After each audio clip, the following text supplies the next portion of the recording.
عسلامة عسلامة، مرحبا بكم الناس الكل. ان شاء الله يا ربي الناس الكل تكونوا في خير ونعمة وتكونوا لاباس. رجعت لكم غوصات جديدة وبنة جديدة، والبنة متاعنا اليوم كيف العادة والعوايد من قاع الخابية. اليوم ان شاء الله باش نحضروا مع بعضنا خبزة الجاتو بالتفاح او كيكة التفاح، بالحق بطريقة سهلة برشا ومكونات اقتصادية برشا.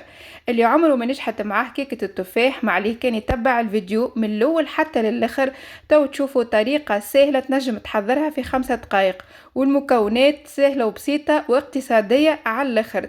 واذا كان تجرب الغوصات هذه بالرسمي ما عادش باش تبطلها، على خاطر النتيجة كيما تشوفوا فيها في الفيديو باش تجيكم الكيكة متاعكم خفيفة وبنينة برشا. ما علينا توا كان نمشيو لكوجينتنا ونشوفوا المكونات وطريقة التحضير. بالنسبة للمكونات، بما أن اليوم باش نحضروا كيكة التفاح، دونك خذينا كعبتين التفاح متوسطين، مش كبار ومش صغار برشا.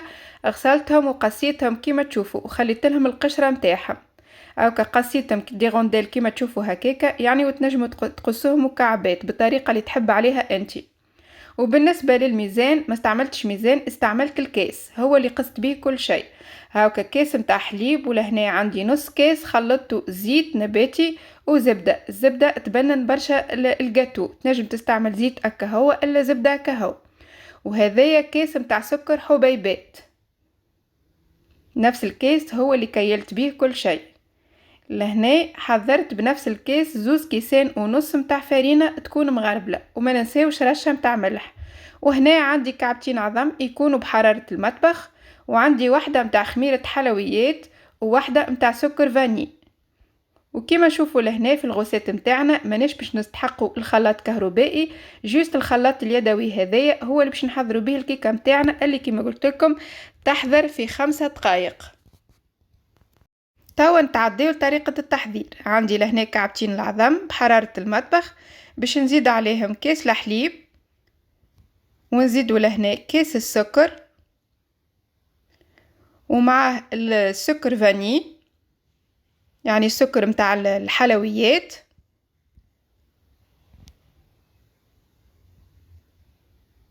ورشة الملح اللي هي باش تعزز لنا يعني الجو متاع كيكة التفاح متاعنا. ولهنا الزبدة اللي ذوبتها وخلطتها مع شوية زيت، هايكا نص كاس بالضبط. ونبدأ نخلط المكونات هذوكم حتى اللي يعني يتجانسوا القوام متاعها. هاوكا فيسع راهي ما تشدش يد بالكل، بالحق غوسات سهلة سهلة تحضرها بالرسمي في 5 دقائق. وفي نفس الوقت حطيت الفور يسخن على 180 درجة، وبعد بالنسبة للتطيب يمكن تاخذلنا ما بين 20 و30 دقيقة. كما شفتوا لهنا زادا مانيش باش نستحقوا للخلاط الكهربائي، هاوكا جوست بالخلاط اليدوي في ساعة يعني حضرنا الخليط متاعنا. هنا باش نزيد الخميرة متاع الجاتو، خميرة متاع حلويات. هايكا بالنسبة لخميرة الحلويات في 11 غرام، خاطر فما مرة واحدة سألتني في فيديو على الميزان متاع الخميرة، وانا ماشي في بالي الا الخميرة كلها يعني نفس الميزان. يا اخي طلعت لي كل باكو والميزان متاعو. بالنسبة للخميرة هذه فيها 11 غرام. وتوا باش نحط الفرينة بشوية بشوية ونخلط. ماذا بينا تكون الفرينة متاعنا مغربلة، انا راي الفرينة متاعي هذه غربلتها قبل ما نبدأ في تصوير الفيديو.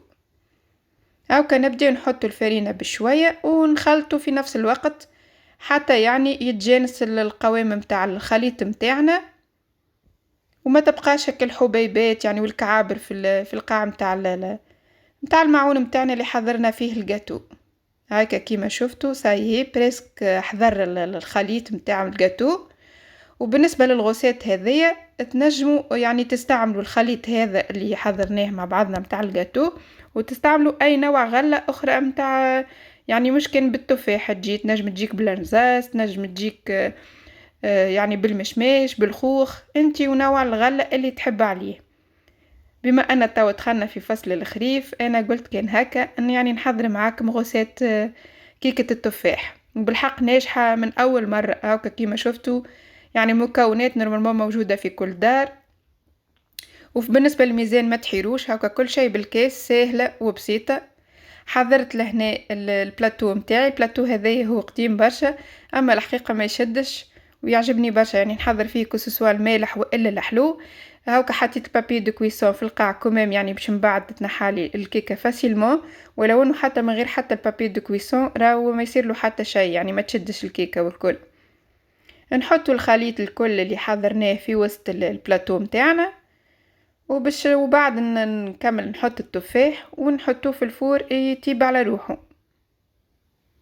كما قلت لكم بالنسبه لدرجه الحراره 180 درجه، وماذا بيك الفور تسخنوا يعني قبل ما تحط الجاتو متاعك يطيب. فما زاد شكون يحط السكر وبعد يحط التفاح وبعد يصب الخليط هذا، كل واحد والطريقه متاعو. انا بالنسبه لليوم حضرتها بالطريقه هذه وبالرسمي جات ما شاء الله، نودكم ولا نشهيكم. هاكا بالنسبه للتفاح كيما تشوفوا زينتها بالطريقه هذيا، هاكا تنجم يعني تقول على شكل ورده. ومن بعد ما تطيب الجاتو متاعي باش ندهنها بمعجون المشماش، خاطر المشماش يمشي برشا يعني مع نوعيه الكيكه هذيا. تنجم انت تحط اي نوع متاع معجون تحبه، وتنجم تدهنها زاده حتى بالعسل. وفوالا باش نكمل نزين بالتفاح كيما تشوفوا. هايكا شفتوا راي الطريقه ميم با خذيت، نعاود نذكر مره اخرى ميم با 5 دقائق. بالحق يعني تنجم تود بها عائلتك صغيراتك، يعني ديما تبقى ما ثماش من خير يعني من حاجه تحضرها يعني على عينيك وفي دويرتك هكايا، حويجه نظيفه وبنينه واقتصاديه زاده وما تتكلفش وما تدش وقت بالكل. متاع شويه هكايا متاع قهوه، تنجم زاده كيف كيف حتى متاع فطور الصباح. ساي كملت حضرت الكيكه متاعي، توا بقالي كان نحطها في الفور على 180 درجه، بقات بريسك 20 دقيقة أو كيما قلت لكم في أول الفيديو، بتبيع كل واحد يعني وسخانة الفور اللي عنده. جات ديجا طالعة ما شاء الله بالحق، ريحتها مصلي على النبي، نودكم ولا نشهيكم. توا لهنا باش ندهنها وهي الكيكة مازالت سخونة، باش ندهنها بمعجون المشماش وهي مازالت سخونة باش هكاكا تشرب يعني المعجون متاع المشماش يذوب وتجي تلمع الكيكه متاعنا وبنينه.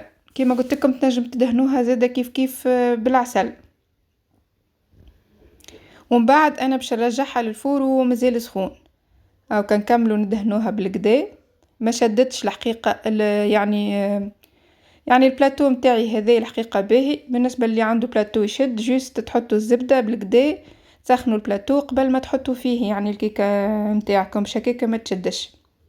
ساي الكيكه متاعنا حضرت كيما شفتوها بالحق بنا ما شاء الله، نودكم ولا نشهيكم. ما خذتش وقت بالكل، يعني بمكونات اقتصاديه برشا، تودوا بها عائلتكم وصغيراتكم متاع شويه هكايا ولا سهريه ولا متاع قهوه الصباح. بالحق ما شاء الله بنا ويعني واكثر حاجه انها تنجح لكم من اول مره. جيست جربوا الغوسات، تبعوا الفيديو من الاول حتى للاخر. هاكا باش نقص لكم مغصوب هكاكا تشوفوا المنظر متاعها من داخل كيفاش جات خفيفه وهشه، ولا يعني والتفاح طاب بالكدا. جوست ما عليكم كان يعني تشجعوني بجامو كومنتير، وبالنسبه للجماعه اللي جربوا الغوسات ما تنساوش تكتبوا لي زاده في اسفل الفيديو، وتشتركوا في القناه بالنسبه للجماعه اللي مازالوا ما اشتركوش. وتو ما بقالي كان نقولكم بسلامه، ان شاء الله في غوسات جديده وبنه جديده. بسلامه.